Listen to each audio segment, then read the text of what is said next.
You're on. Good morning. Welcome to the January 9th meeting of Policy and Personnel Committee meeting. I'm going to hand it over to Dr. Shields for the personnel update, but I just want to note that we are rearranging the agenda that is posted online. We have item 1.8 is the transportation policy, and we're going to move this up to after the personnel update before we do the other policies, so that our transportation and business personnel can go back to their jobs a little bit faster. Dr. Shields. Yes, good morning, everyone, and happy New Year, I guess is appropriate, since we're here the first week of January after our vacation, first full week, I should say. So the minutes are in your packet. This is a reference point from what occurred last month. The personnel update, I just wanted to let the board know that this is the time of year where we're receiving staffing requests from our directors and our building principals. We then take that and work with the business office to see what's possible for next year, and then eventually gets translated to the board with a sense of priorities for you for next year. Recently we've been focusing on how do we try and accomplish the hiring for paraprofessionals. We're finding that to be a challenge.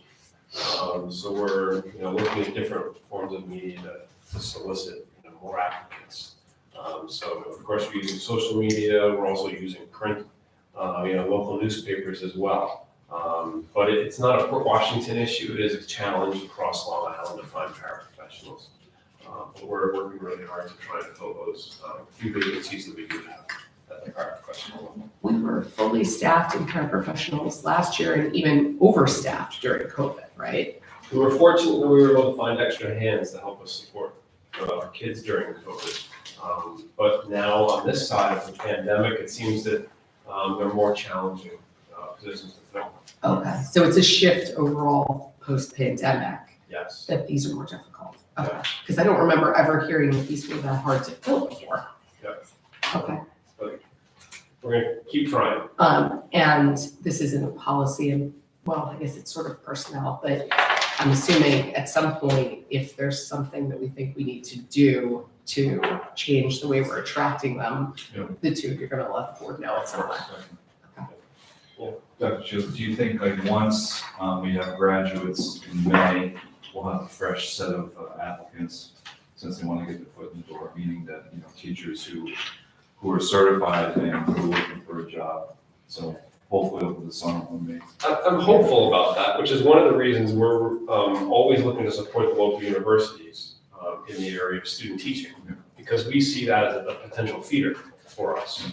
We get them into our buildings, we support them with professional development, and then if they're skilled enough, we'd like to be able to hire them if we have vacancies for them. So.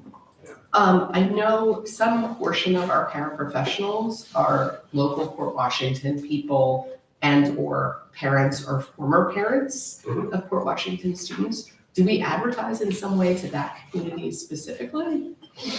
I wouldn't say specifically. We do use all forms of social media. Shannon Newland's really great at pushing out notices to the community. So I think it's well known that we're looking for people. And a lot of family members have come forward, which has been helpful. We're just still looking for more. Okay, that's basically what I was asking. It's in some way being advertised to the community at large, not just in specialized Correct. areas for paraprofessionals. Okay. All right, thank you for the update. Of course. So why don't I turn it over to Kathy and Robin who will give us an update on the transportation draft policy. Sure. Good morning. Good morning. So I believe you have the current transportation policies in front of you. Robin and I spent time going through them, and there are certain things, if we could add to the policies or actually have entire policies put together to address some of the issues of transportation, it would be helpful. So Robin has looked at other school districts to see what their policies are. And she also has a list of things that she really would help her job be much more efficient if there were actually policies to address these issues. So Robin, do you want to take us through? Sure. Yeah, I gathered all the transportation policies that you have there, they're like scattered throughout the whole, like, area, so it was really hard to find, even for myself to follow. But there's several policies that would help, I would say, for out-of-district transportation.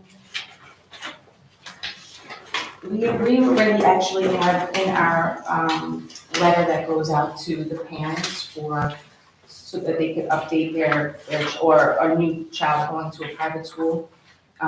We already have in there that we don't transport unless you are of age of, the child must be 5 years old on or before December 1st. We have that in our letter, but it's actually not actually going in practice right now. Is this in the main transportation policy? It's not in any policy. Oh, you're saying it's not in any policy currently? It's only on our letter that we give out to the parents. Okay. So either we, Specifically about out of district, is that? it is specific to out-of-district children, because we transport pre-K here, which is normally 4, they're 4, and they're gonna be 5 in December, by December 1st. Right now, we have 2 students that are going to be going to a school out of district that require transportation. One is 3 years old, and one is actually 2.5. I keep going back and forth with TPS that we don't transport that age, but you're telling me that we have to. So I'm just wondering if it is a policy, or if it isn't, then maybe we should take it out of the letter or leave it in, I'm not really sure which one we should. Well, I think that student, they have special needs. They do, right. So Yeah. that's right, They do that's have special right, needs, yeah. Yeah. So that's why they would be excluded. They would be excluded, okay, from out-of-district transportation, we would leave it at that, okay. And then, also, there's a policy about the late bus transportation, which we have a problem every school year in the beginning of the year, where out-of-district parents, ask for a late bus from their school. There's a policy that almost every school has, that you have to have at least 5 students taking the late bus every day. We also had that in our letter, but not in a policy. And so I go back and forth with the parents. We actually had that this year, a big issue about providing a bus for students that only have a few students going to that school. Which school, like, are we talking about an elementary school or Weber or Shriver? No, we're talking about like St. Dominic's, Oh, Sacred Heart, I've got out-of-school it. districts Okay. that will provide transport. Right. We already provide transportation for, but not always late buses, so, I do tell them that we need to have 5 students, but there's no real policy we don't have a policy that actually states that. So parents may say, well, show me where it says this. And it would be helpful to point to somebody. And we don't have something. So, in terms of the legal landscape, I believe, and Mrs. Maynard, obviously jump in, but I believe what it is that we need to provide the same transportation that we provide for in-district students to out-of-district students, but then there are various limits. Is this 5-child thing a state law thing? Or Well, is it our own I believe it should also be stated in your transportation policy as well, because to address your point, whatever you do for your students, you do there. So this is a practice that if we don't have 5 students, we wouldn't provide the transportation. The same would hold true for our in-school got it. districts, right? So it's not, it's completely consistent. It's not an Yes, inconsistency right. if we but have. it needs to be formalized, I believe. No, it makes perfect sense. I mean, part of the purpose of the policies is to have some place for people to look and understand what the rule is, right? So it makes sense that anything that's a practice, we either should have in policy or we should be changing it in line with what we want it to be, right? Because providing the late bus is a big expense if you want to. If you've got 1 student or no students sometimes that don't use it. Right, and of course, we don't want to spend our money that way. So- Economically, it wouldn't make sense for me to have to send a late bus for 1 child that goes to, to a certain school for whatever reason they go to. But I get a lot of pushback about it, so I looked through, the neighboring districts, so Great Neck, Manhasset, Jericho, I believe I pulled the policy, this one's from Jericho, I believe, they all state that they have to have at least 5 students in order to, get a late bus. Okay. And I think, so I do things like this because St. Dominic's and Onal and Blueprint are really close. We actually combine those two, we have a late bus for the two schools, but we go from one to the other. We pick up 5 students, so that was one of my workarounds. But geographically, it makes sense. It made sense, yes. So if it didn't make sense, we've been providing that bus for a long time. I didn't want to take it away, but they do have we do have consistently 5 students riding the bus, but not actually from each school. So, I mean, I think that your point, which is important to state publicly, is I know the two of you go above and beyond whenever you can in a way that makes sense economically and does as much as we can for a student, right? But we still want the policy in here. So I think we would be talking about adding this to 8414, right? The main transportation policy. We don't have copies of the neighborhood districts ones, right? No. No, I put that together, I wasn't sure. No. Yeah, It's okay. we weren't sure about putting it in because we didn't get the geez. Are there other things that you want to note? And then maybe we can go through the list and we can go back and. Yeah, that's a good idea. Please go. I did have also, for administration and supervision, just that I found in the East Williston, policies, and this had to do with, one of the parents went to Kathy after, well, sometimes they go to you guys or Dr. Hines before me. So they have a policy that states how it should work and how parents should go. Chain of command. Chain of command, right?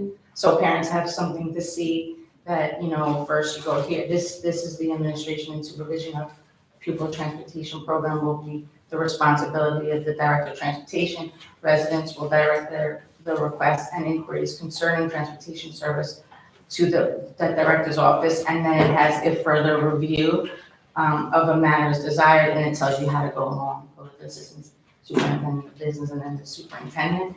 Just something good to have for my purposes. I mean, overall, we're trying to make the chain of command a lot clearer, and there's some forthcoming information on that, but maybe we can add detail to this, because I think transportation, even if people understand the full chain of command, transportation befuddles them, because they're like, wait, where's the principal? Thank you for that. Well, that's true. So maybe we add it and like a cross-reference to our overall chain of command policy or something.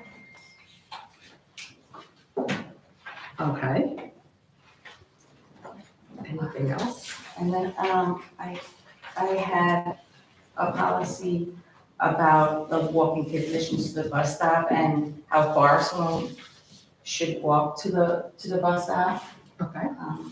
So since we have a half a mile distance between of where the students would walk, elementary students would walk if they're under a half a mile. The bus stop shouldn't be more than half a mile from their houses. Yeah. We do have them that far? Some, Oh, I forgot about the yeah. Yeah. So, so up in Sands Point, there's several points that we cannot go in at all. So if we had something that stated, how far they can walk, then it would be easier for me to make certain distances, certain stops. It would be easier for me, because they always question it, they always want a house stop, which we don't do. And so then I always try to make it local for them, even if I pick like a house that's, like a house that's in the middle of the 2 stops, or however we do it. It's just not as safe to do it that way, as opposed to at a corner. But there are a lot of, especially when you go up Middle Neck Road, there's a lot of streets I cannot go down with the big bus, and I'm always getting pushback from them because they live so far up the blocks. And why can't you go down? Because first of all, the big bus cannot make it and just turn around. There's nowhere to turn. That's There's like nowhere a to turn. cul-de-sac or a dead end. Well, even if there's a cul-de-sac, there's many cul-de-sacs that the bus cannot turn around. a school bus is never supposed to back up unless it has help and not from a student, so. Or parents. I have a problem with this like all the time, especially with all the cul-de-sacs when we go up to Sands Point. They always want me to go in and turn around, but if there's cars in there and the bus cannot make a full turn, I cannot make it in there. And so I force them to come down to Middle Neck Road. So I don't know if a half a mile is actually reasonable, or if we wanna look at it and see if we can put something in that does state how far they can walk. Because these are issues I have every single year, So we currently have bus stops that are more than a half a mile, it's a Probably. safety issue. probably. Okay. Yeah, especially all the way at the top. They make me go there all the time. I show them that the bus can't turn around, but they want them to come in, and it's such an issue for me.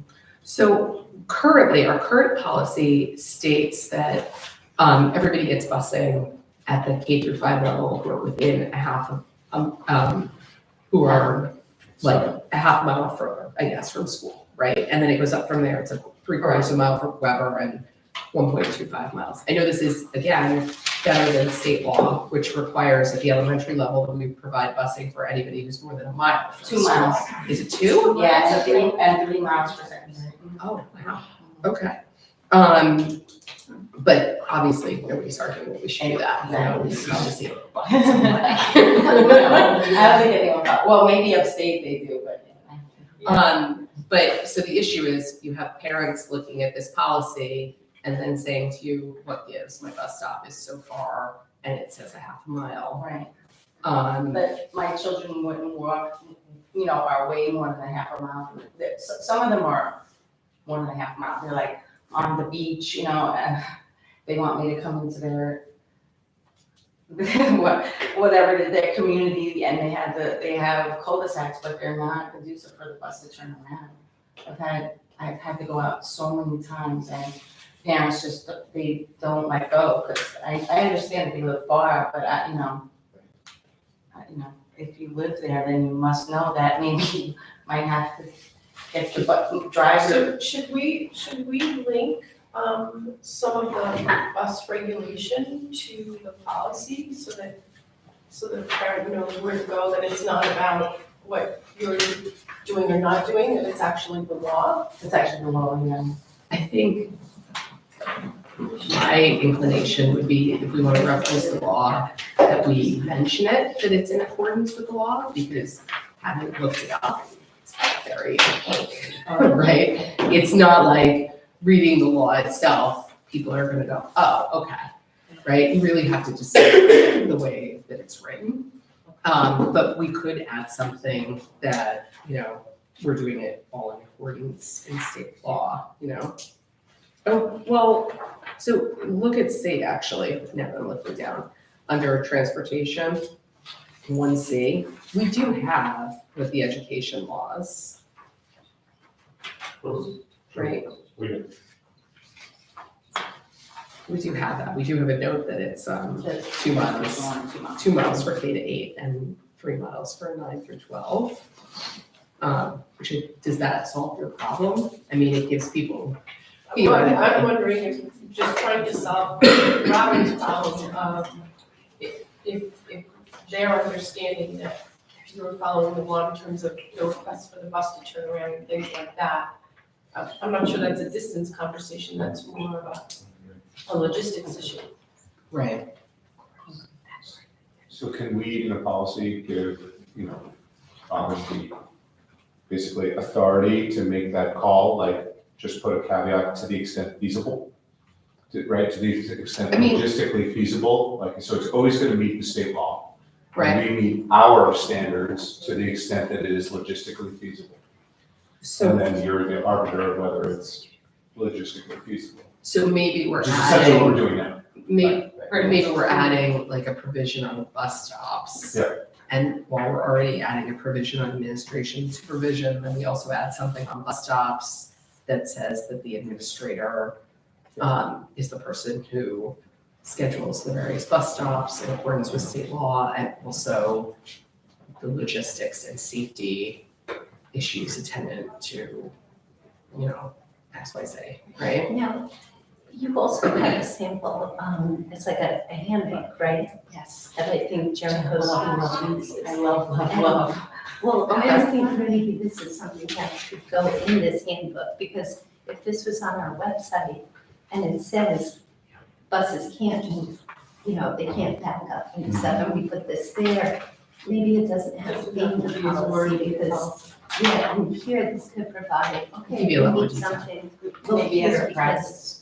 Right, well, because getting into the nitty gritty of it, we really would be getting into more regulation, that's not the kind of stuff we need to set in policy, but maybe we add in the policy that you're in charge of this and a reference to something like this. So are you working on a similar handbook? Yes. Or, okay. she's trying This is a Jericho You specific. can tell when she's almost done, exactly. So excited. So where would that live? That would live on the website under transportation, and then a parent can just click on that and then they can access I would like to try to get it out, I would even send it with,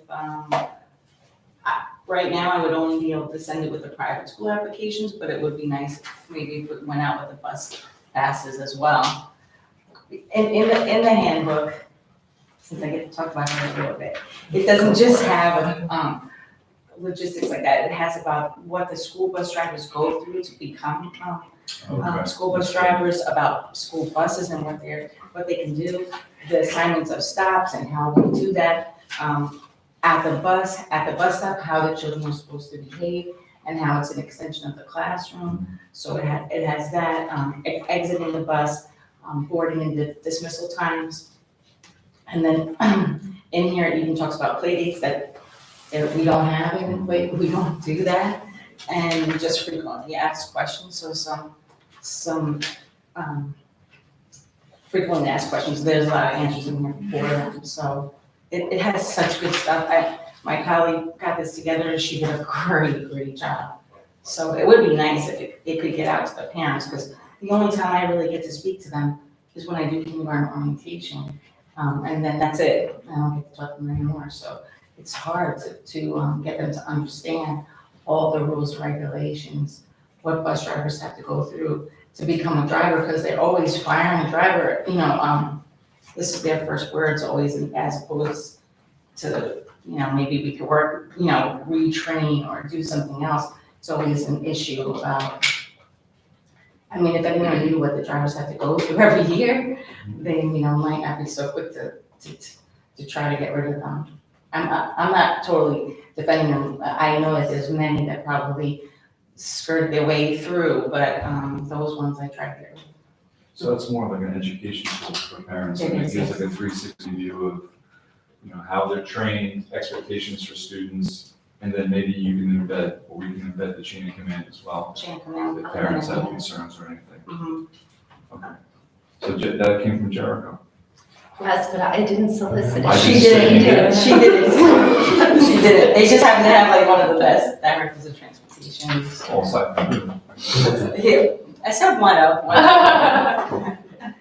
Yeah, I went through like all the neighboring districts. I know Graydon very well because I was doing transportation for them before I was here. I know like all their policies and procedures and, but this is a very good handbook even for everyone here. If you wanted to read it because it's, it has so much, just so much information in it that's helpful. So in terms of policy, what else did you have? Anything else? Well, I think that was it It because was we did the code, code of district. you did code of conduct like last year, right? Code of conduct is being reviewed Again? again this year. Okay, because I know that we went through that last year. I think we made a lot of changes to that, so. I think overall code of conduct, isn't there a separate, there's a school bus conduct, Yeah. right? There is a school bus. That one I don't hasn't think it's in been there. updated. We I, reviewed Yeah, it that is. last year, I thought, no? yeah, yes. Why is it still dated 1993 though? Oh, It was revised. it was definitely revised last year. Maybe I don't have the most, no, this is the one I just purchased. It does say 1993. Yeah, we can check on that. Smoking on school buses. Yeah, this whole packet that you gave us, there's There's a all our variety of policies should should they stay isolated or should we be connecting them somehow? Because I'm not sure this is helpful for the community to find this. Well, they can't, I'll tell you right now, it would be very hard for them to find them. It was hard for me to find all of them. I mean, regulations obviously are different, but there's a lot of distinct policies in here. Yeah, they're not even in the same subsection. No. Yeah, they're all over, they're all over the Yeah, place. 40 needs. Yeah. And it's Five, where it says anti-abortion policy, and, it would be helpful if it said like transportation, you know, like if you leave it to. If they were Right. all They transportation, need to be- colon. Yes. Right. They need to start Just some transportation. kind of indexing system, because I noticed it's kind of difficult to find. They need to all be 8.4, 1 and 4, and then go from there, right? Point 1, point 2, point 3. yeah, I mean, it's just, they're all over the place, yeah. Dr. Shields, putting you on the spot, do you happen to know if NISBA has rearranged these in any way?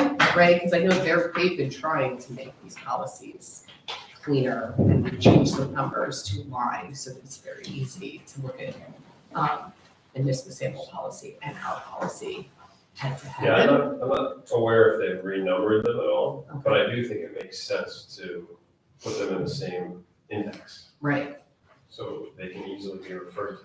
I'm gonna take a look and see.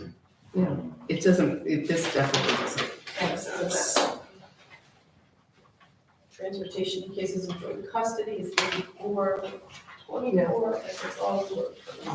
All right, so maybe we'll take a look at what this was done and also in how, I mean, this one has 2 numbers on it. The smoking on the school buses. I know several of other school districts, it was very easy to find all their policies, and they were all together in one area. I don't know how. I'm not sure how that works, because I don't, numbers mean something, right? Yes, They're like, yeah, That's a good they idea. do. Certain topics are supposed to be in certain parts of the policy manual. right. So there's reasons why they are where they are, but I think it's a good suggestion, is couldn't we cluster them together? That's what cross-referencing is used for at the end of the policy, but we're gonna try and make it less cumbersome. I could even maybe put it on my transportation tab if I'm allowed to, I don't know. Of course, you're sure. Oh, no, with the policies, yeah, Yeah. that makes a lot of sense. I'm so That does sorry. make sense. I think rearranging still makes sense too. Yeah. So, and maybe, the smoking on school buses, we should, 1994. Maybe we should update that to be a little longer, right? Not just. Or high school I think principals we- laughing over there, can't even care about smoking. Good idea, but it's like, policy not to smoke on airplanes, Right. It's been around for a long time. I don't think we have in there about vaping now, that's like a big, that's a big thing, Okay, yeah, for lighting. it's huge. Fortunately, that's covered in our code of conduct. It is. Yeah, I think, Advise us. I mean, I think if we update this, it would be because we're worried that there's no policy against it, so everybody's vaping on the bus. It would be more to just be clean and consistent, so. Okay, so, I think that was pretty much, I mean, I have like a few things written down. give it all to us. Yeah? Yes?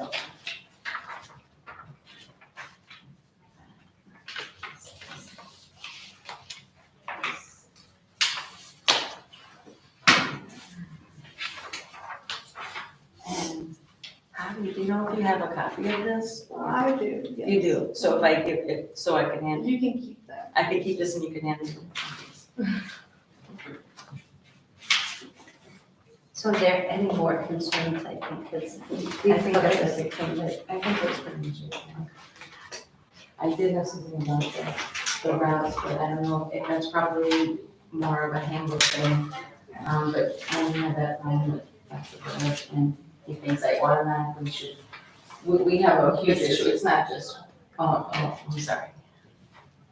I'm sorry, but, We can talk about it, but without a name, that's all, right? Yeah, So yeah, we I'm would so root sorry, issue. so it's more than, yeah, it's more than one anyway, but they think that, because I do a route one way in the morning, that I automatically should do it the same way, so that the first person on in the morning is the first person off in the afternoon, which I understand, but it's not always the most efficient way to do it.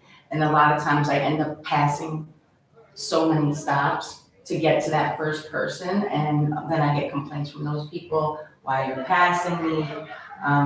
So there is a little policy about how routing is done, more, it's based on efficiency, not based on the fact that you're the first person on or first person off, or automatically reversing the route. It's not always like that, so it doesn't always work that way. It's always a huge thing here for some reason. We're on a peninsula, so, so they have to understand that sometimes I can't pass 10 stops to start here in Sands Point and then make my way down. It doesn't always make sense. So, the main transportation policy 8414, under D, we have economy, right? And it says economical operation of the transportation program has been a continual concern of the Board of Education and should be reflected in all transportation related decisions. Do we think that it's worth adding the word efficiency there too? Does that then give you something to point to? It does, yes. How does the committee feel about that? You good? Sorry, what's the question again? Like for transportation under 1D. Yeah. It says economical operation of the transportation program has been a concern, blah, blah, blah. What if we just say economical and efficient operation of the transportation program? Sure. While we're editing? I mean, because I think that what I'm hearing from you, Robin, is this is an area, I mean, I know as a parent too, and just as a member of the community, this is an area where parents often have many, many, many questions and concerns, and they don't understand the big picture necessarily. And some parents have legitimate concerns, and then you try to solve them. But sometimes there's more upset and drama caused by the fact that there's not a clear enunciation of what the baseline rules are and why things are happening. So then people are asking you, where are you getting this from? And you don't have anything to point to. Right, there's no specific policy that says how I should route, which is actually good for me, but then when I have to explain it, it's very hard. So I think we should just, for a minute, move into like what other changes we should make. Does that sound good? I think if we're still talking about the main transportation policy, we also need another provision that talks about administration and supervision. And then maybe there we mention this new handbook as well, and point them towards the handbook. Does that So make you're thinking like sense? section 3, because the main policy has principles, which is section 1, and then transportation limits. Yeah. Section 2, make a section. Yeah, what do you think about that? Adding an administration and supervision? And then maybe we even, I don't know which order they go in, but maybe we also want a section 4 that's something about the handbook. And put in there that the director of transportation is going to create this handbook and keep it up to date annually, the same kind of language we would about any kind of handbook. And then it's available on the website and will be furnished to parents when they're sent their busing information for the year. Does that make sense? I'm not sure if we just reference it, because I think mailing this handbook to everybody is going to be expensive. Oh, I wasn't even thinking about mailing it, you're right, it goes out, I was thinking email. We do, Right. we've been doing email for the last couple, since a little after COVID, we started writing, we started sending some email. So it'd be a link. Yeah, it would just be, Oh, we can, yeah, we Get can, it, we can and then put they a can link. come to the website too. Yeah. so does that make sense? Do we add these, like a 3 and a 4? It does. Yeah, So what are some of the key points you would want under administration and supervision? I highlighted this too, I'm not sure, I think Abby has a copy of it. Okay, so we can cut and paste that in. It came from the East Wilson, these are the East Wilson policies, regulation, this is actually a regulation. so the language you read to us earlier about it covers it. Yes, that's what, so that is like 1.1, and then there's, 1.2, which is the one that says that the procedure that follows is listed in the, oh, see, this says that it's listed in the back-to-school calendar, but we would have to change that. It says which, the code, the chain of command is in the. Chain, yes, it says. Yeah, we can create our own. I mean, we're about to have a full chain of commands on the website too, so we could reference that instead. I didn't highlight that part yet, so it says request for review of director's decision may be directed to the assistant superintendent for business.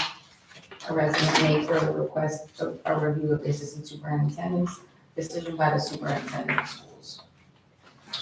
So maybe we'll just, if you can email us a copy of that, Sure. we'll adopt that language just tweaked to match our district and where we could actually find it here.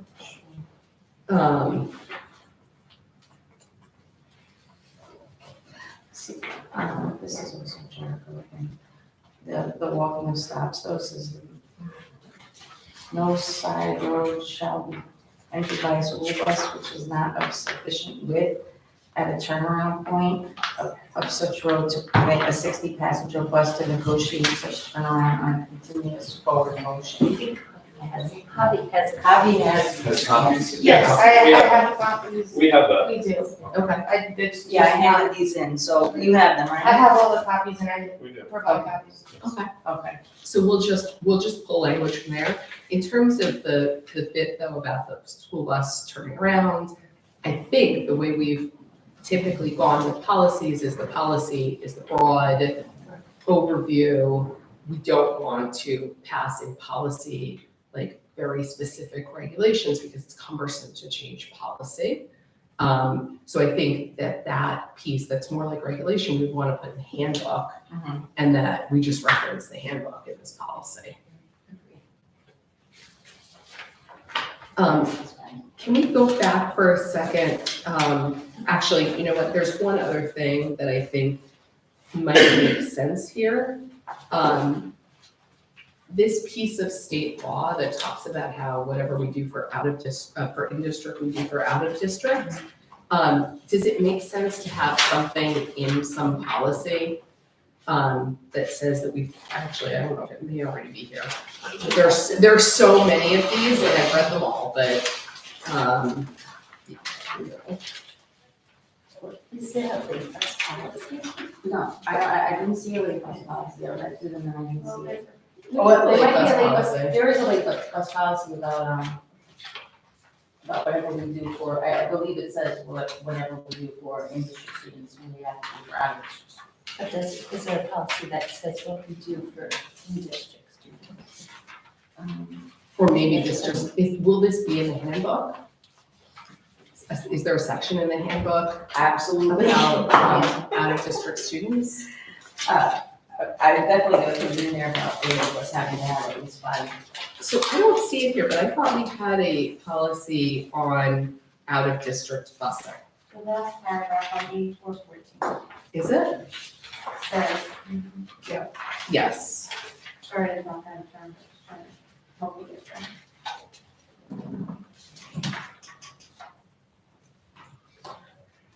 That's all. I think we could do some editing of that too. Maybe to reference the handbook and make it clear that it's a great deal more complicated than that. But is it specifically, when they mention other special education related transportation, it's not just special education, right? It could be, CTE students, devotees, right? There's a variety of things. I mean, you're right. I think the reason it's worded like that is because we can have a heightened obligation for special education related transportation that is different than the obligation we would have for a family that simply chooses to send their child to a private school, right? Because we are required by law to provide transportation for private school students. But there are certain rules. Right, like, for example, we have to provide transportation to a special education placement regardless of if there are, 14 months. yeah, It's right, 50. regardless of distance and how many children are going and things like that, we have to provide them And transportation. up to 50 miles. Right. And based on their school day schedule. And based on, yeah, Right. Whereas for a private school student, we provide the transportation at the times we provide transportation in district. That's our legal obligation. right, correct. Right, okay. So I guess for each qualifying child kind of meets the broader brush of Qualifying OCs, child. et cetera. Mhm. Um, For sorry. what it's worth, I was cross-referencing with this, but all the policy code, I mean, numbers align. So I think your suggestion of creating a document or a link that goes to each policy instead of cross-referencing makes a lot of sense. It does make a lot of Yeah, sense. So what we have is fine, but that would be really helpful for parents. What that's worth. Yeah, so you're saying if we might create a different kind of confusion if we change the numbering from what the NISBA numbering is, unfortunately. Yeah. Then maybe we should send them a little note, because this is silly. It's all- But, yeah, I mean, putting them all in one place on the transportation website makes a lot of sense. Makes So sense. it's Okay, easy great. for us So to it's go all on, linked. and we can work with you and Shannon to do that. To do that, okay, thank you. You put a lot of thought into all of I this. appreciate it. Well, since I've been here, we really don't have like a lot of, well, actually, when I started going through it, I was very surprised to find all the policies, because we always had such a hard time in the past. So I was actually glad to see that we had more policies than I thought. We did rearrange the policy section a little bit on the website, so it's better. Obviously, it's not 100%, but it's better than it was. Should we, so my last concern here, I think, is this, it's sort of a throwaway comment under the transportation limits about out of district. Should it be a separate numbered section? Or should we have maybe under 3 or 4, whichever becomes the handbook section, like a list of the kind of things that are in the handbook? So that, the concern from my end is always like, if a parent manages to find the policy, it should give them a map, right, of where they're looking to find the information. I mean, do we have an issue with out-of-district placements, or not, it's really not out-of-district placements, because they get an entirely different kind of communication, but private school parents not even understanding what they're entitled to, or does the letter go to them and then The they're clear? the letter has a lot of information on it. Okay, That goes to all the parents. So now, if a parent moves into the district, then they have 30 days to sometimes they don't know whether they don't have the letter, so they don't understand what it is that they're supposed to be doing until afterwards. So they've already started registering, get the packet. So maybe we should just send them a letter once they are registering. Like, for instance, if there's a student that's been going to Weber and now instead of going to Shriver, they're gonna go to out of district. They don't understand that they have to file by April 1st. Oh, I see. So what happens then if they haven't filed by April 1st? Well, They get upset. I mean, that hurts technically, I'm again. not supposed to, right, I mean, it's the law, April 1st is the deadline, but So it is the law, I didn't know. It is, Okay. yes. So are we not able to even do anything at that point, I, or do we We do so? make exceptions. we have, Okay. Does that change our Especially- annual amount? Well, if you have a bus going there already, it's not an issue. It's when you choose to go somewhere that don't have a bus already going, it becomes an issue. medicine. Okay. So that's wild that, like, a person who's newly to the district in June, like, what do they do then? Well, if they're new, they have 30 days in order to file their application. If they're from, So you the know, April they just deadline moved doesn't in, apply. they moved into Port Washington, right, they have 30 days. But for a resident that's already here, that's moving from an in-district school to out-of-district school, they don't know that there's an April 1st deadline. So will that be in the handbook? I'm not, you know what, I'm not sure, but But we I should can add add it it in there. because that is helpful. First page. I'm gonna. That's right.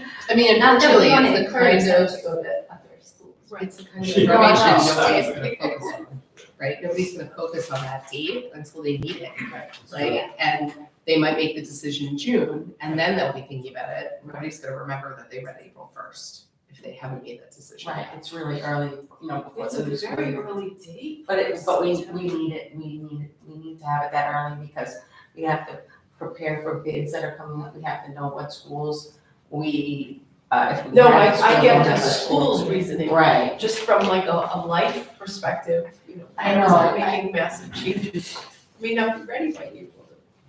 no, it's true. A lot of times I feel bad for them because I know they want to do something, but it's hard to do. There's probably an application process too for the private schools, so they could, before April, they need to plan their, That's true. Planning. So as we talk about next steps, so I think what we're trying to do is try and bring back to this committee a policy that works in the several topics that you brought up today. Yep. And part of that is gonna be referencing a handbook, Mhm. right? I think that's more like a regulation A regulation. than it is needing to be outlined here in the policy. Mhm.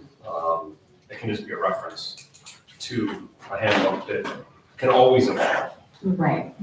Um, What's the timing on the handbook? Because I don't think we want to pass a policy that says you have to make a handbook and it's not ready yet. Well, when would I have, if you have a deadline, I'll have it ready by then. I mean, it takes a while, so if we brought it back next month to finalize the language in this committee, then we would put it on first read the following month. I'll be ready. You'd probably have 3 You'll be months. ready? You'll be ready, okay. She seems eager. That's great. Yeah, so, we'll bring, so there'll be a new policy draft brought back to this committee in February. that's great. Great, and we're, It works in the issues you've raised. and I think, thank you for doing the handbook, because it also makes this a lot less complicated. I think parents like it. Parents do like Thank you. handbooks. I hope so, because I gotta get this. That's great. So we It's should great educate people. Yes, people like to be informed, I think that. Chris, maybe in February, we should also just edit smoking on school buses. And maybe in the interim, the committee should just look at the other regulations and see if, or the other policies and see if there's anything else that's this kind of common sense that we should update, and we update it all at once. Okay, I don't know that we need to spend more public time talking about it right now, but we can all take a look over and see if there's anything else on the other policies that we need to do. And obviously, if you think there's anything, let us know. Besides the handbook, I just want to clarify. I know you wrote some things down that you definitely want to change in the policy. Do you want, am I supposed to bring this to you the way it is, or are you guys gonna work? We'll do it. I think what's best is I start with Kathy and Robin, Okay, have a draft. The okay, you're two gonna of them are coordinate with comfortable, them. the two of them prefer, Yes. then I bring it to you So, but I for your think, review, So, which might lead to more edits. that's fine, But that's I totally was fine. thinking of starting with them from an operational standpoint. Right, but I think that, the reason I answered the way I did was Robin doesn't need to be drafting this, right? Like, you're taking charge of it, but gonna be conferring with them to make sure it's fine. I'm just wondering if I need to know exactly what you wanted to, I know you were writing notes, so I would write some notes if I I need to know. have the same notes, You do? Okay. I think, okay? But I think when we had a meeting earlier in the school year, the charge was to have a new draft policy brought back to this committee. So I think we want to try and stick with that. I think we're all on the same page, but it's definitely very important that the wording be totally fine on your end. Do you have any, just before we go and review on our own, so that we're not taking up too much of your time again, the other additionals, not the regulations per se, but the additional policies that are around transportation? Were you good with the rest that was in front of you? Mhm. Dr. Shields, maybe one more thing to add to 8414 would be some sort of cross-reference that lists the other transportation policies, just by name and number. And I think that we talked about adding the word transportation : in front of a lot of these policies in the title, so that it's easier to tell that they're transportation policies.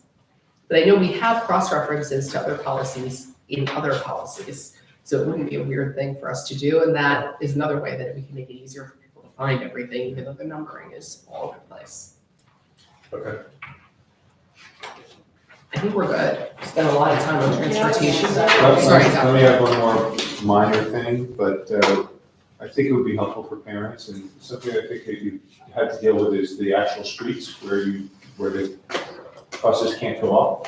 I think it would be helpful possibly in regulations to say, that includes, and you probably have a list of the streets where you know that it already does, and just say includes but is not limited to, because I'm sure there could be others.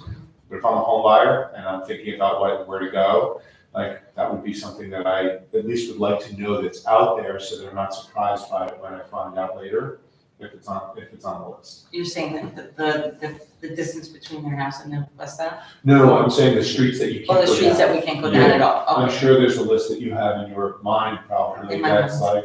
that's like, we've tried this and we've heard about it. I think if we could just lay it out, and then each year, if there's additional ones, you just add it, so that people that go down know, oh, if I buy a house on this street, I'm gonna get a decent bus stop, and on this street, they can't go down, so. Mrs. Jones, do you have a concern? I'm just wondering if that becomes political for people that are selling their houses, that they know that, I'm in like a not good street. So- And like, do they come out? That's there and probably the say, street you want. Yeah, The one that so has the that's- I was thinking The about one that can't go that. down. So I was thinking, right, so I totally understand that, I was thinking about that, so I think it's open, I think this is a good time to have a brief discussion on it. But, my perspective on it is that, but it's, right, there was a kid at some point that didn't, that lived on that street, and the bus couldn't turn down it, so if we already know that, there's sort of no reason for us to not make that public information. That's the reason that I would support it. I don't think anybody is figuring that out, the way that this is happening right now is probably that they heard from somebody in the neighborhood that the bus stop is here for that street, right? And as opposed to having it formally in policy that, the bus can't go down such and such road, and so therefore the stop is gonna be on, I assume, Middleman. Middleman, right, they're all. So, but I wonder if you would, others think about that. I mean, I think that this piece of it, we wouldn't be putting in policy, it's the handbook end of things. And so I think that I see the concern and I actually see both sides of it, but I think maybe you've raised it and we let the administration chat about it and decide what makes sense since it's a regulation end of things. That sounds great. Thank you both very much. Thank you. That didn't reach out very early, but that's. And our press run agenda is actually not as full as it looks because we have a lot of status updates. And we are 1.5, the policy 1800, we're gonna bump to February anyway. But Dr. Shields, do you want to move it on to the 3 updates that we have over there? Of course. So 1.3 is the code of conduct update. So Dr. Pernick's here, he's going to give us an update on the code of conduct and also the DEI committee work and the concept of a policy or not. Good morning, everybody. It's good to see all of you. First, the Code of Conduct Committee, wanted to give you an update. The committee has met 7 times. Their 8th meeting is this Wednesday. And they are in the process of really doing 3 things. First, they spent time reviewing codes of conduct that are considered exemplary codes of conduct. Give some examples, none of them are local. Codes of conduct from Denver, from Baltimore, from Philadelphia, considered by our partner at NYU to be exemplary codes of conduct. So reviewing those codes, actually Dr. Shields came back and recommended Ithaca City Schools, their code of conduct, so added that to the list as well as exemplars to follow. There's really 2 things happening. One is like a side-by-side look at language that exists in our current code of conduct and recommendations that they will have to alter the language. And the attempts to alter the language, at least the proposals to alter the language, would be to create a softer code of conduct that is more inclusive, that is one that doesn't speak to the policing of students, but more to the responsibility of the district and more to the idea of protecting students. So I asked the committee for a few examples of that. And so one is language that currently exists in the Code of Conduct is the district has the legal authority and reserves the right to discipline students for on-campus and or off-campus conduct which endangers the safety, morals, et cetera, et cetera.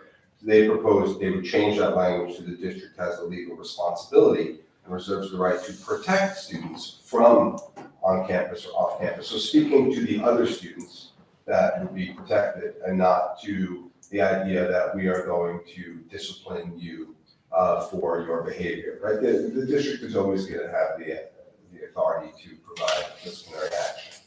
So trying to change change the language directly, like a side-by-side analysis. The other piece is to use this as an opportunity to propose language that doesn't currently exist in our Code of Conduct, to kind of redefine what our Code of Conduct is for. I'll give you some examples. So in the introduction to the Code of Conduct, there will be an opportunity for us to frame the Code of Conduct as a collaborative document. And that language doesn't currently exist. As a document that students and families and the schools use together as a means to create positive behavior, not only to address negative behavior. We can speak in the introduction to the portrait of a graduate that doesn't currently exist. And we can use the Code of Conduct as a means to create a sense of connectivity and belongingness for students.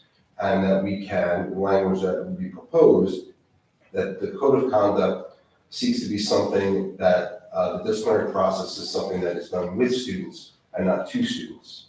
Right, so an opportunity to reframe in the most positive of natures what the Code of Conduct is for, and it's exactly what the exemplars do, is that they create a positive document that invites students and families into the Code of Conduct as opposed to watch out, if you misbehave, this is what's going to happen to you. There are some other opportunities that I anticipate will be proposed as well. Places that we can acknowledge the different cultures that exist within the community. So student dress code, for example, does not speak to this at all. It speaks to the obligation of students and parents to make sure their children are dressed appropriately for school. But it doesn't speak to that different cultures have a different idea, perhaps, and different religions have a different idea of what is appropriate.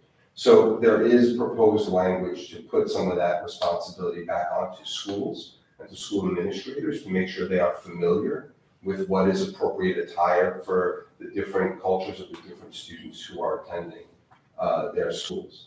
And to be more open to this idea, there is not one way to dress for school. There are many ways to dress for school, and in all likelihood, all of them, or almost all of them, are acceptable. Sorry, Dr. Burdick, Yeah. do those changes also address the very gendered nature of dress codes typically? So trying to also use this as an opportunity to remove the gender out.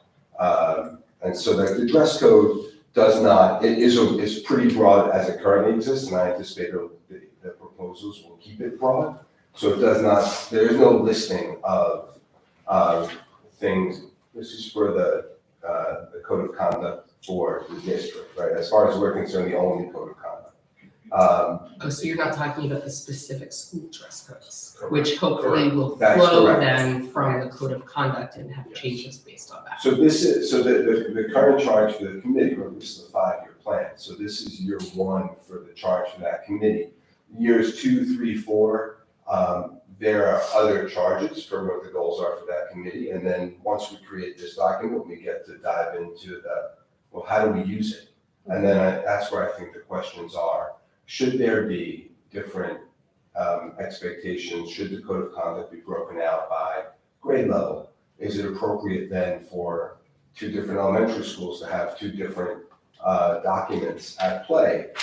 And then for other schools, but we're not answering those questions right now. Okay.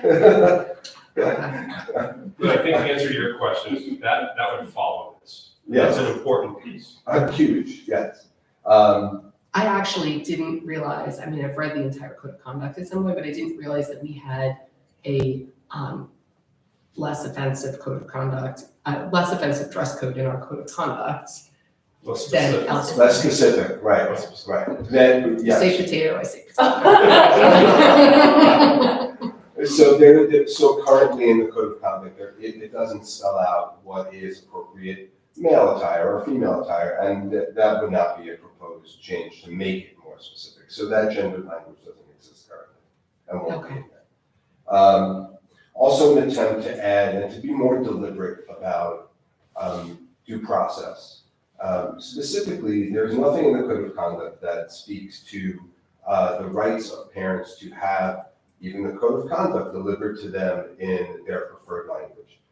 There is nothing that states that through due process, that parents and students should have the right to have meetings conducted.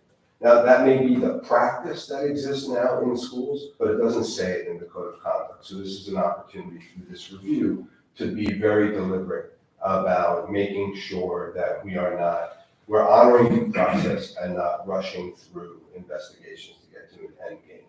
So there's, just to recap, there are kind of two avenues, right? One is a side-by-side analysis to revise language that currently exists, and one is to see this as an opportunity to add language that can characterize for the community what the code of conduct is for. Right. And to see it as something that is much more positive in nature than it currently speaks.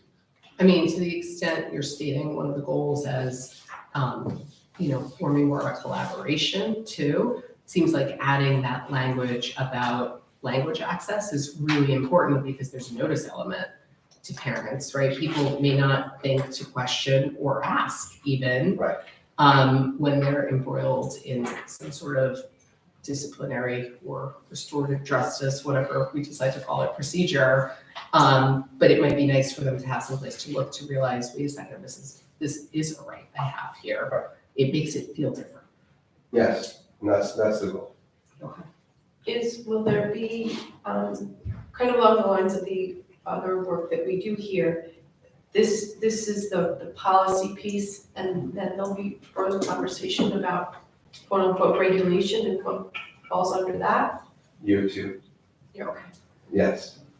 But from a timeline standpoint, we are looking to bring the code of conduct back here for your review as well.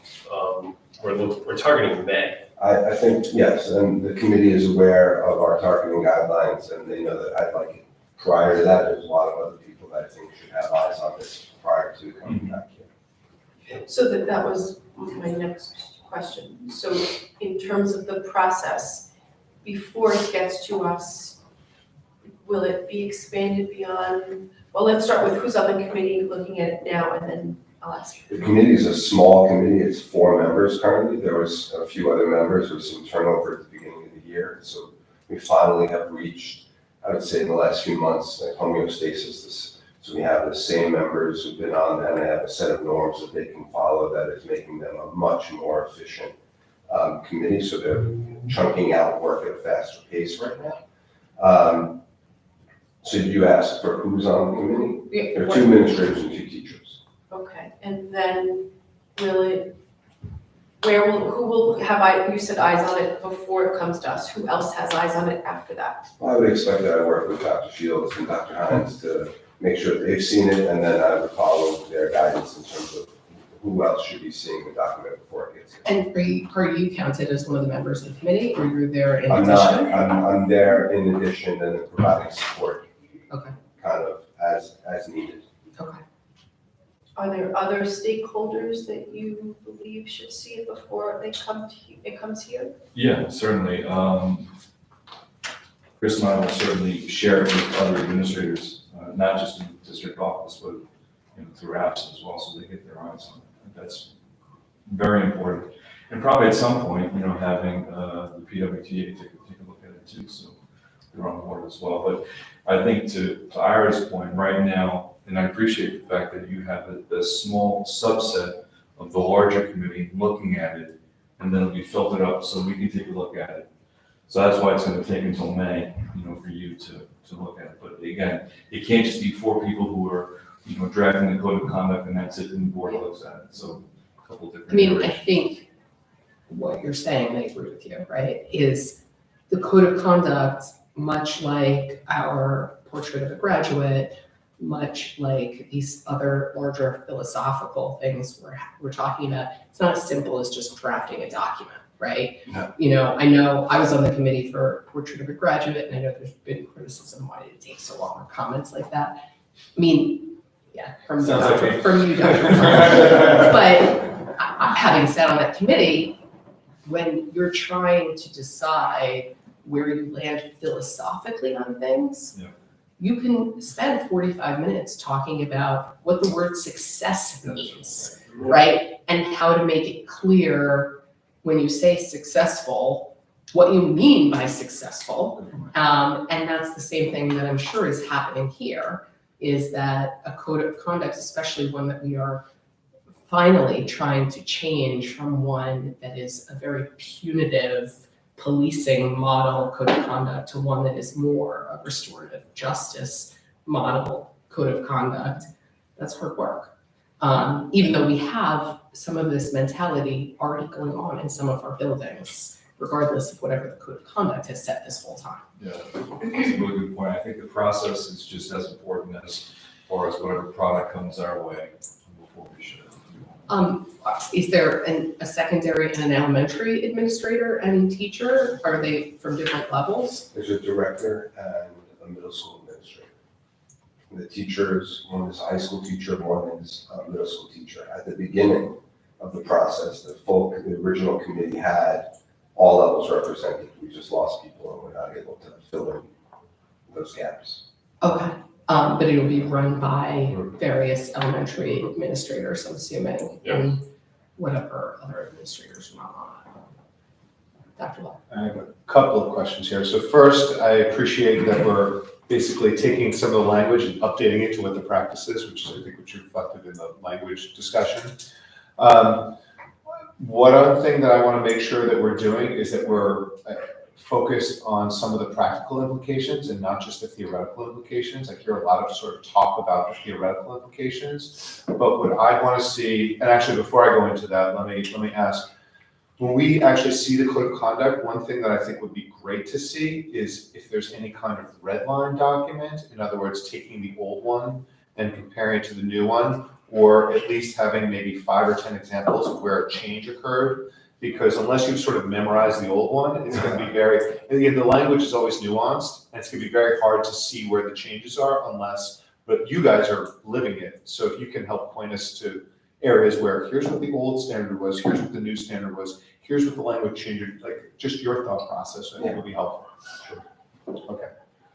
And then the other piece is on practical, and I'm hearing that the regulations are going to happen next year, but what I really want to think about is not just, this room is the majority of the people who are going to be reading the code of conduct from cover to cover, right?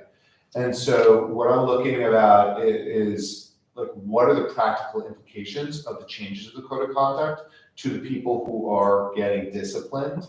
And so, for example, like I would love to see examples of, students who were disciplined in the last 5 years and what they were disciplined with, keeping their names and of course any identifying information secret, but what they're disciplined in with the last 5 years and then what they might be disciplined with under the new code of conduct. So seeing what I would term use cases. So our code of conduct currently has in it lists of examples of behaviors that might result in, and then it leaves some room for interpretation, which is very much like other codes of conduct, even the exemplar codes of conduct, do not, with the exception of the most abused, bring the weapon to school, right? With the exception of those sorts of behaviors, there is typically a range. Sometimes our discussions are, is it beneficial to have a range? Because that pushes the outcome into the user's hands, right? So I'll give you a great example. Insubordination. is it is an ambiguous term, right? It is easily, so I don't anticipate though that the new version is going to have a more rigid definition. Our code of conduct already includes examples of insubordination, not identifying yourself to a school official is an example of insubordination. I don't anticipate that to change. So I'm not sure that what you're looking for is going to be found in the new update for what we would be recommending to the code of conduct.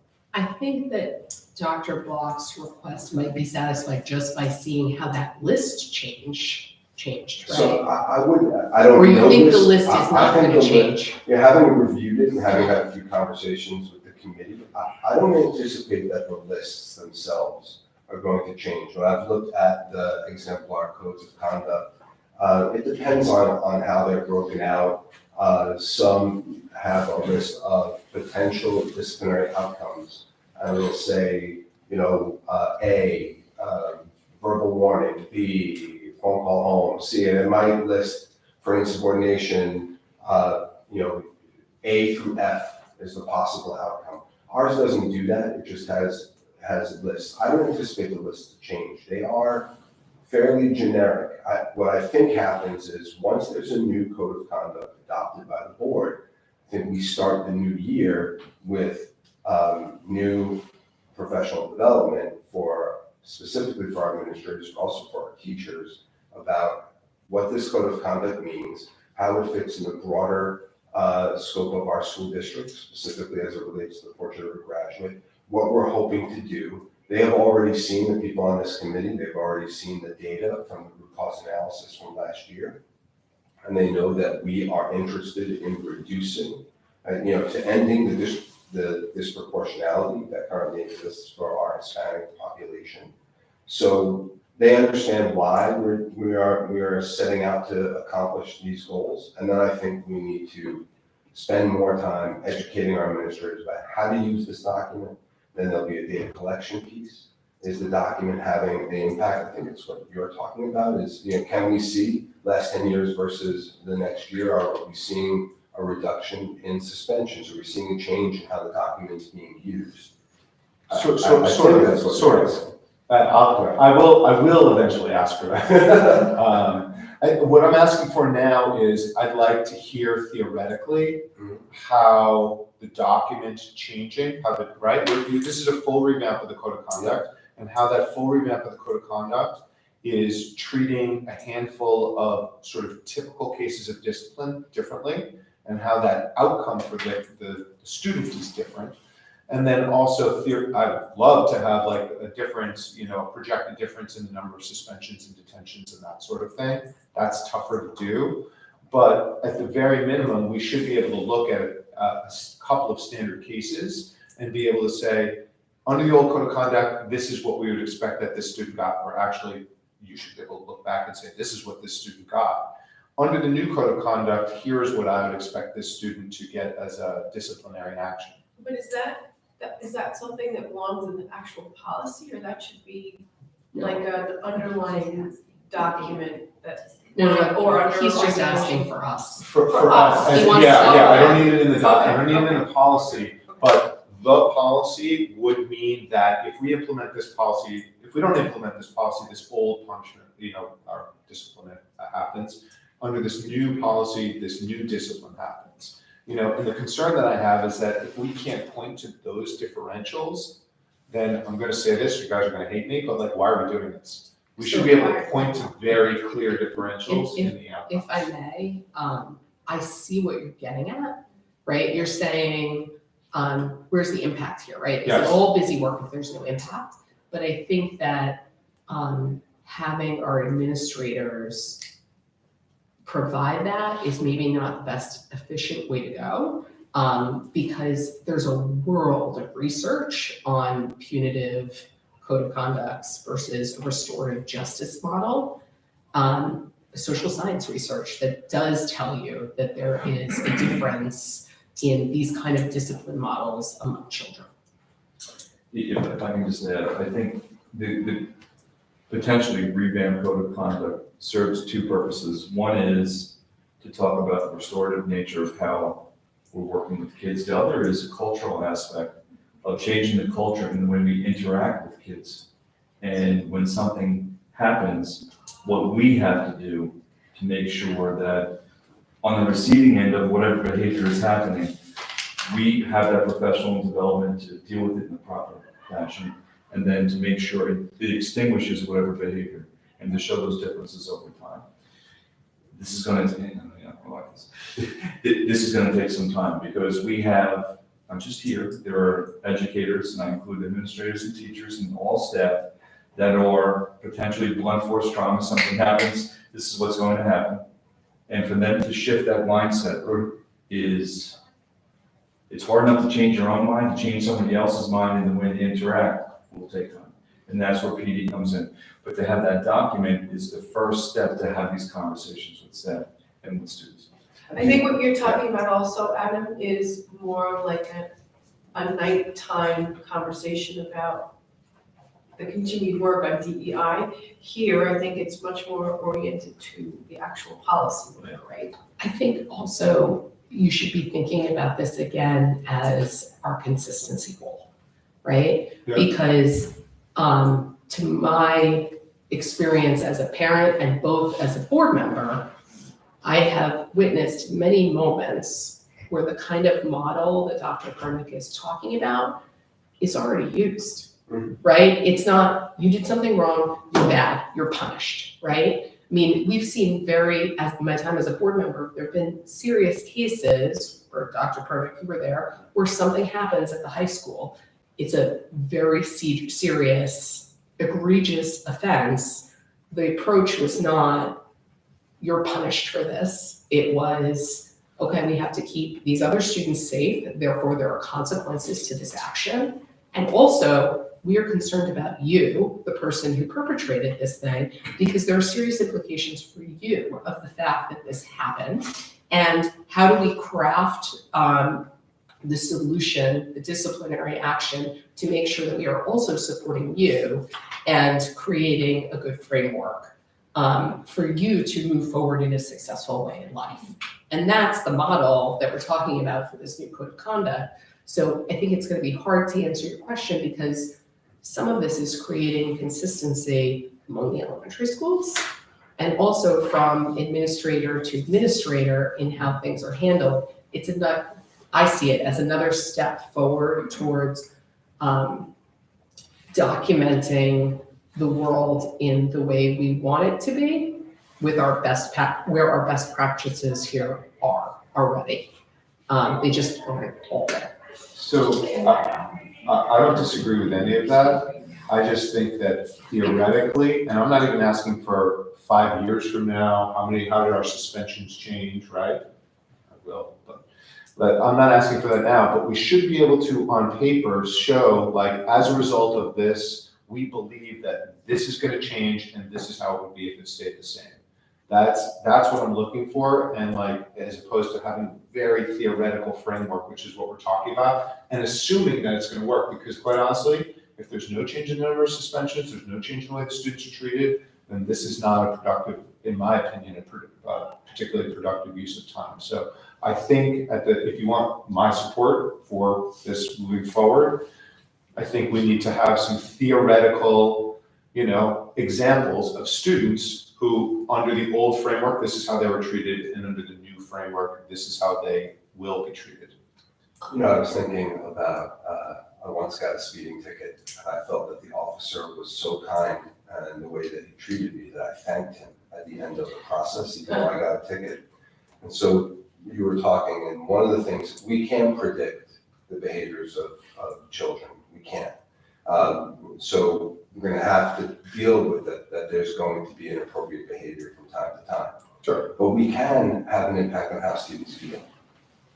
And even if they're being disciplined, we can use the code of conduct as an opportunity to find out through things like the panorama survey, if students feel like they are being treated properly. We can survey parents and ask them, from the new code of conduct perspective, even if their child was disciplined, were they heard? Did they feel like the school was, and school officials were open to them?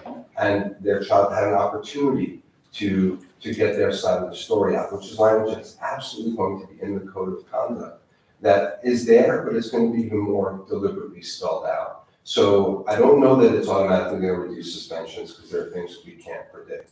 But I do think we can predict and we should expect that even students who are disciplined still feel good when they walk in their school the following day or whenever the next day is for them to come back to school. I think we can use the code of conduct to do that. I do want to add one other piece. The current code of conduct includes in it a list of details that school officials are supposed to take into account before signing the disciplinary measure. That's what makes the examples really difficult because there are pieces that we would never release because they're embedded in that list. That list is still going to exist. I expect it'll be reordered. For example, the current list has information provided by parents as like number 5 on the list. I think, again, I get that some of this is a kind of a theoretical exercise, but by moving that up to number 1 or number 2, maybe number 1 will always be age of the student, right, as we go. But to move that up, that is a sign, 1, to users of this document, like to administrators, to say, we must take the time to include parents in this process, and that's another sign toward collaboration. And I think it helps create a process that is a more inclusive process. Does it reduce suspensions? I don't know, but may it help people feel like the school isn't doing things to their children? I think it could help with that. It's a tool to change tone. I think so. Yeah. So I wouldn't say that feelings of the students are, I think that that can be an outcome. And I'm looking for, and I'm asking you to share with the committee that I want to see how the outcomes are changing. And that can include the field, right? If a student gets a detention in both situations, but one walks out and says like, my teacher's a jerk, and the other walks out and be like, I messed up, and I now know why my actions impacted others or whatever it is. That can be a legit, but I want to see how the code of conduct, we believe that the code of conduct change is going to cause that, even if it's just a feeling of the student change. I mean, we'll see what the rest of the committee thinks, but I don't know that we want to change Dr. Pernick's charge for this year. I mean, I'm personally already sold on what restorative justice model would be, and I think the board overall is sold. So maybe if we're going to talk about whether we want to ask the committee to do something differently, we should talk about it in the evening meeting. That's fine, so don't I can take put my. it in the update tomorrow night and we can That's talk about it. What I'm gonna say very clearly is that the restorative justice model without an impact on outcomes, to me, is not restorative justice. And it will not have my, vote unless there's evidence that there is a change in outcomes in some way. So Where do we get the evidence from if it's not been applied yet? A theoretical use case. If you can't even provide a theoretical use case, So, then that's the, I mean, I think, Adam, where I'm coming from is that theoretical use case already exists. We don't have to have our administrators spend the time doing that. I Theoretically, it disagree. exists. I think would they love to should be see- applying it to they should be When it's saying, rolled out, I'd love to see the information about the actual impact here. so what you're saying is I should vote for it on the implication that theoretically in the research it's somewhere that it helps? I mean, you No, should, yes. they should be showing to us that this is going to work. Well, I think your question is, will it work here? And I think it will work here, to me, if it's rolled out in a way that people have to adhere to it, right?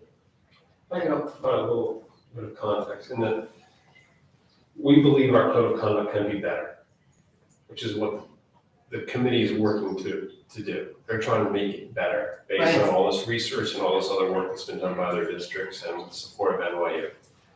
We as a committee review the code of conduct every year. So we have a mechanism to say, you know what, it's not working, or it needs to change this way, because this is what we've noticed in the past 12 months. So I just want to assure this committee that we're constantly looking at this document because we're required to, number one. But number two, because we just want that to be part of good practices, is that we need to make this better.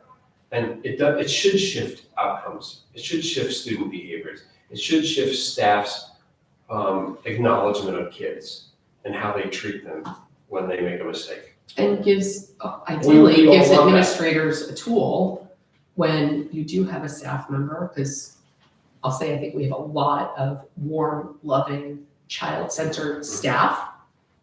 We have some that are not so much that, and it gives a tool to administrators to be able to say to a staff member, this isn't how we treat children here in Port Washington. This is not the goals that we believe is the end goal of how we deal with a mistake by a student. We treat them as educational opportunities here, and that means that your student shouldn't be scared of you, right? Your student should feel supported. I guess to me, Adam, I don't have any problem with your idea that there should be a result. I just think there will be a result because we already have a world of social science research, and I think the bigger context here is not just the DEI work, it's the context we're living in America in general with school shootings and student mental health issues, right? And the writing is on the wall that when you have a student who is heading down the wrong path, you need to support that student, not treat them like they should be jailed. So I have no problem with asking for like an update down the line of, hey, is it really having an impact? How are you dealing with people who it's not having an impact on? I just think that it's redundant and that our administrators are not the ones who have access to offer the proof. I think the proof already exists. I guess that's what I'm saying, but let's discuss. I can put this in my update tomorrow night at the board meeting, and the whole board can discuss if we think we want to ask the committee to do something else. My Does that sense work? that I'm hearing from you is that, you're looking for evidence that the endeavor that we're upon will be fruitful. Am I?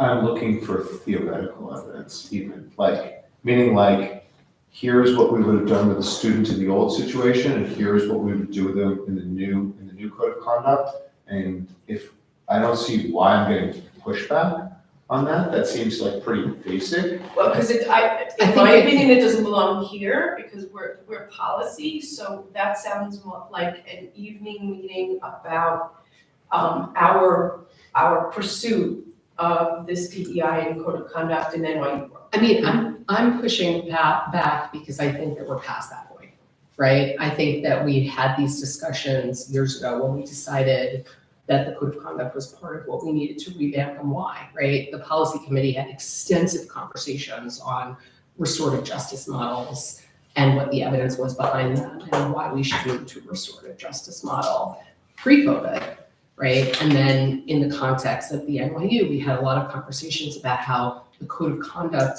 is a huge part of setting the tone for your district, not just from a DEI standpoint, but from a student mental health, wellness, how do we treat our students? Are we their jailers or are we their mentors and their supporters? So I just think we're past that. And so I'm pushing back because I don't want to give our administrators something else to do when I feel like the board already made that decision and we could be letting them spend their time on something more fruitful. That's the only reason for my pushback. An update down the line, I would have no objection to, because I think we should know that it's having an impact on the ground. Okay, I've made my point and I don't agree, and it's not gonna set us up for my vote, but that's okay. Okay, so why don't I raise it? I'll give a very fulsome update to the board tomorrow night, and we can discuss this Sure, point as I a can bring it board up. about whether to ask for more information. Since this is a hot topic and we're almost out of time, I want to open it up to our community sitting over here very patiently. So just right now, at this very moment, New York State is discussing recommendations for reducing disparities in and reforming school discipline in New York State. It is the hot topic of New York State as they're having their meeting.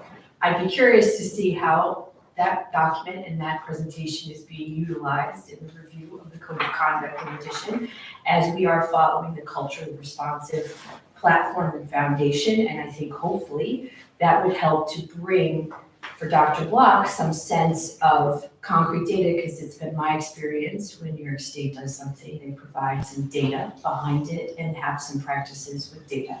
And so, but to the same point that you're bringing up, Adam, I do think we've had this conversation, and I think maybe that for you, what might be missing is seeing some of the data that exists currently that was analyzed to get us to this point, right? Seeing where we are and what our suspensions looked like, seeing how different infractions were treated amongst different subgroups. I don't know that you've ever seen that information as a board member, and maybe it would be helpful that you could see that as we move forward, right? Regardless, as Dr. Shields said, the code of conduct is the board is required to have a code of conduct, and we are required by law to annually review it. So this is just part of our normal job of what we are doing. And if we are not happy with how our code of conduct is operating or the outcomes of it, then we should definitely go back and revise it to make sure.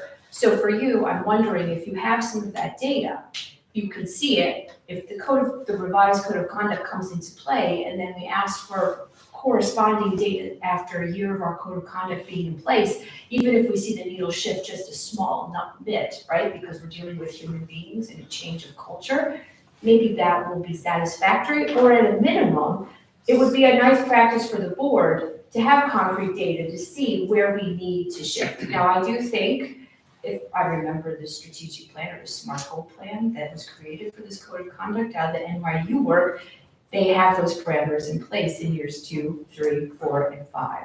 So this will be a very long conversation that we will continue to have, and I think we'll have many revisions of it. That's just my little soliloquy. My question is I did not hear bringing parents or students into the conversation for a review. And as a board member, what I would like to ask is that as a board, we discuss the possibility of including them in our conversations. I don't think they should be part of the 4-person group, but I do think that they should be brought in at some point with the process to have some say as a very important stakeholder. And as a board, we have the right to make that request if we as a board believe that's the direction we would like. So if in your update, Ms. Villar, if you could please ask the board if they would be, interested in including those parties into the equation for the review. And if that means the timeline changes, then the timeline changes, or if it doesn't, I don't know. But I think that really should be a board discussion, because I think those are two voices that should not be absent, especially after the SAVE Act and some of the other things that are going on in the world. They should be heard for when we're making such grand changes. In addition, this is a document that we will have to have a public hearing on, is my understanding, right? So this will just save us a lot of time and trouble during the public hearing process if we incorporate those voices and get the work done in advance. I think I personally agree with you, right? I think at some point before it is a final document, it does make sense, even just because of the way it looks, right? If you're creating a document that is meant to be collaborative instead, you shouldn't be handing it to people and say, this is a fait accompli. You should be saying, this is our draft.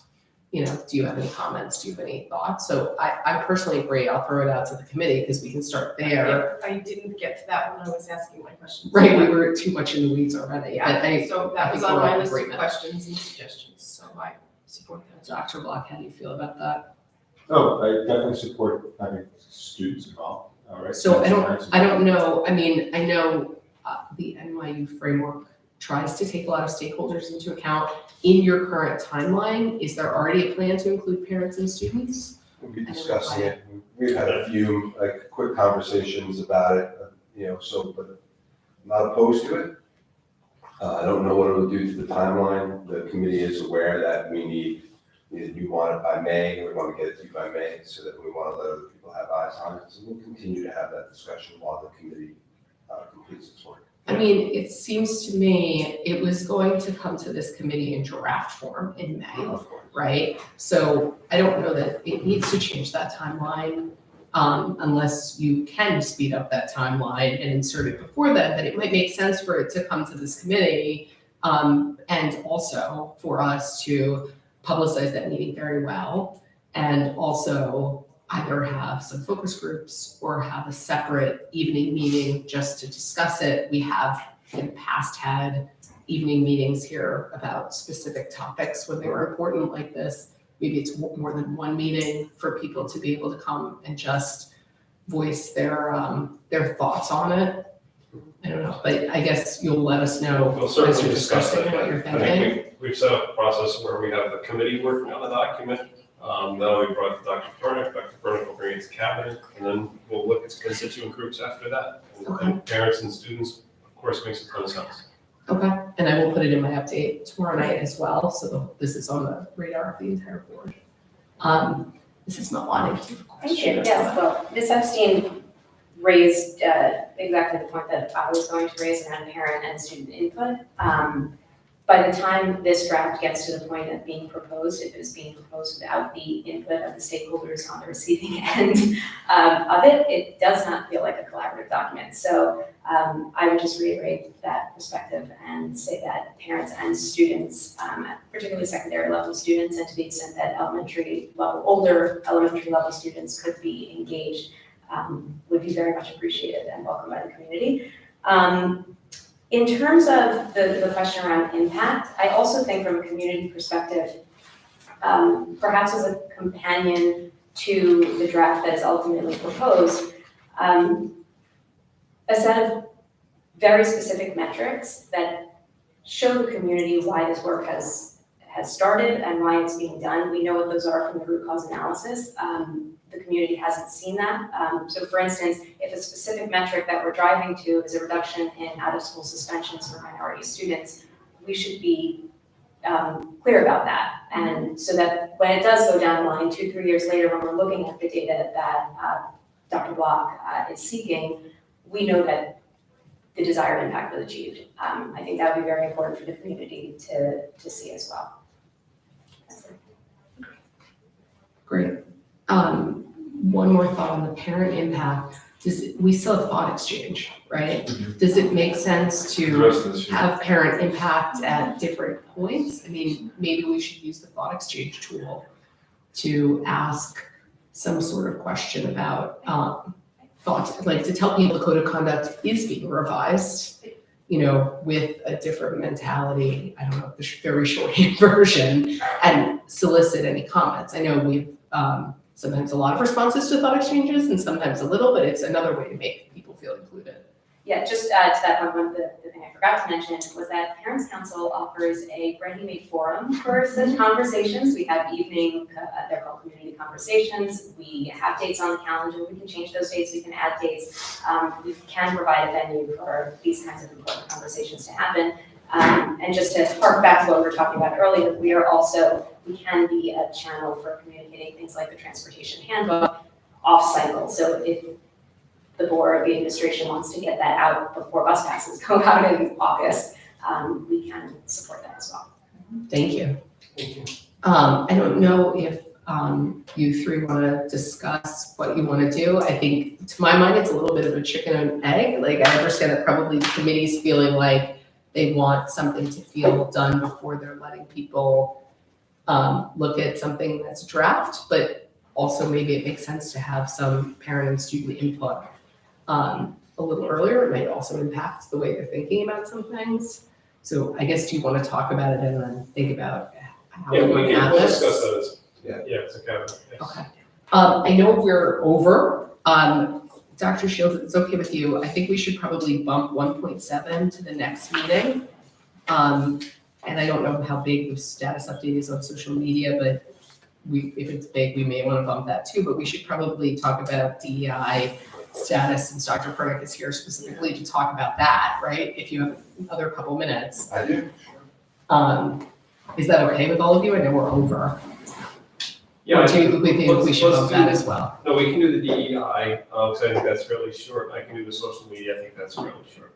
Okay, is that okay? And then I bump policy 4134 to the next meeting? Yeah, I think that's a more extensive conversation. Okay. All right, Dr. Pernick, back to you. Well, The DEI If I can just status. put this in proper context, so the question was raised by this committee is whether we should have a policy that addresses DEI. So we've looked at a couple different policies. And I think the way we left it last time we spoke about it here was that we would have this, put off in the parking lot until we really get a sense of would this be helpful to have once we've had more of this work done. So I put it on the agenda because I just wanted to make sure, since we had Dr. Pernick here, and he's leading, some of this committee work that's taking place across the district, that I think it's been clear to us that this is something we want to consider going forward. Maybe NYU or the committee process helps us write it, maybe not. But I don't know, is there anything else you wanted to share with us? Because I know you have another group of people that are working really hard this year to move the project forward. There's a lot of people, there's about 55 people overall working in different areas to move us forward, continue with the work. We haven't had a discussion broadly about if there should be a policy. And so I think there are questions that you and I have discussed that we should discuss at the cabinet level about what sort of policy we would be interested in implementing, right? We've seen a few different sorts of policies, some that are rather tidy, sort of philosophical policy statements, while others are wide-ranging, broad documents that speak to almost every part of the operations of the school district. So I think we should probably bring that back to cabinet to figure out, well, how do we want to go forward with this, and what are we hoping the outcome to be before we go forward? I mean, I think the main guidance that the committee was hoping for was, we're assuming it's not right for this committee to discuss it because there's no reason for us to be trying to reinvent the wheel separately when we have this extensive work going on. But so the main question was, who and where should that be drafted, and also when, right? And whether what the timing would be for it to make sense, right? It wasn't that we were trying to say, and by the way, also draft a policy right now, right? It may not make sense to do it right now. I think the committee's sense was this is a policy we should have at some point. But I guess, so it sounds to me like you're saying the cabinet should talk about it first. Is that now or is that down the line? I get the sense it's more down the line. It's down the line, yeah, and what I think we should look at is school districts that have successfully already moved the needle regarding DEI and see what policies they have in place, so we can review that as well. Just to get a sense of, what the purpose of that policy is and how it's serving. That was kind of where I was stuck, right? Maybe stuck's not the right word, but as in terms of NYU, if we are as a district talking about the code of conduct and our shift in thinking about how students are thought of in a school district,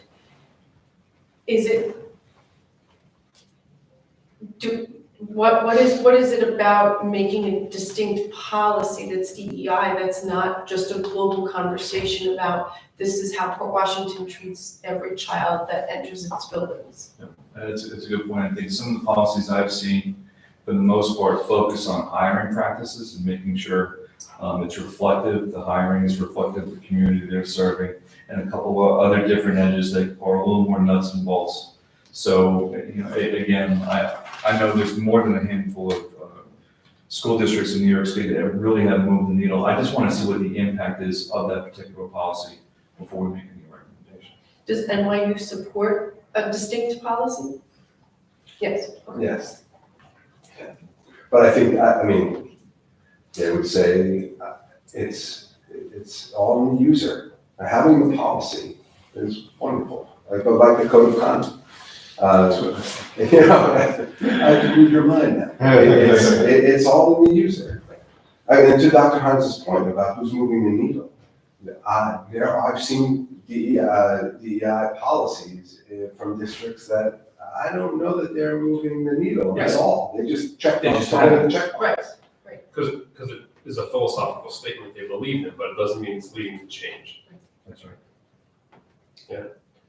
So To we'll your continue. question about impact. Yeah, we'll continue the conversation, but since we had Dr. Pernick here, I thought it was just important that we revisit the topic to make sure, that we're all still moving in the same direction. So should we put this back on our agenda for months from now to update, or do you want to let us know when the cabinet has a thought on it? What do you think? We'll make it an agenda item today we have a cabinet meeting today, ironically enough, so we'll talk about that and we can let you know. Okay. So the social media policy at 1.6, that's something. Thank you, Dr. Furman. Thank you, everybody. Yeah, thank you, Dr. Pernick, very much. Are you sending him away? Yeah, I'm sorry. When you open up to your comments, I'm gonna have a comment on this or a question. Okay, sorry, you can't leave yet. Mrs. Epstein, go ahead. Are you ready? Okay. Yeah, go ahead, it's Okay. fine, we'll come Sorry. back to this. Sorry about that. So in listening to all of this and the conversation that's being had, I am brought back to the fact that this committee that worked with NYU drafting a moral imperative. And just like we have a vision, a mission as our North Star, this would be our equitable, I guess, North Star. And what would be or has anyone considered utilizing that moral imperative as the document or the language that sets the tone, which then allows us to move forward with the tone and that we're, moving forward with our code of conduct and so many other things, hiring practices, et cetera. So if you're not looking at a full-blown policy, and the work has already been done with the consulting agency, would we consider utilizing that moral imperative as that North Star from that front? And really accelerate the conversation and the outcome then from there? I'll answer that. We would consider that, and NYU, we've talked about that with NYU. NYU sometimes suggests that districts use that to start with. Just at least start with your moral imperative and making that a public document. And then maybe it morphs from there. So some districts go as shallow into the pool as just stating the moral imperative. Right. Others go far deeper. So I think that's a good suggestion as a starting point. We have that moral imperative already written. It's already done, the work is there. I mean, a lot of this is a culture shift. And we have spent a lot of time as a district saying, we're utilizing our vision, our mission, our portrait of a graduate, and all of our North Stars and the directions that we're heading. And incorporating the moral imperative in falls along that same line and sets that course for where we are sailing as a community, and hopefully could help get everyone on board. And again, the beauty of it is it's already done. I mean, I think the policies that we've looked at, one of you already mentioned this, some of them are literally that, right? Here's our goal here. We care about diversity, equity, and inclusion, right? And some of them are, we care about diversity, equity, and inclusion, and therefore, here are our specific policies in these 25 different areas. But I think what Mrs. Epstein is suggesting is that we could just have a philosophical one. And I would add, and I think this is the implication of what she's saying, is that we could do a philosophical one now and we could edit it.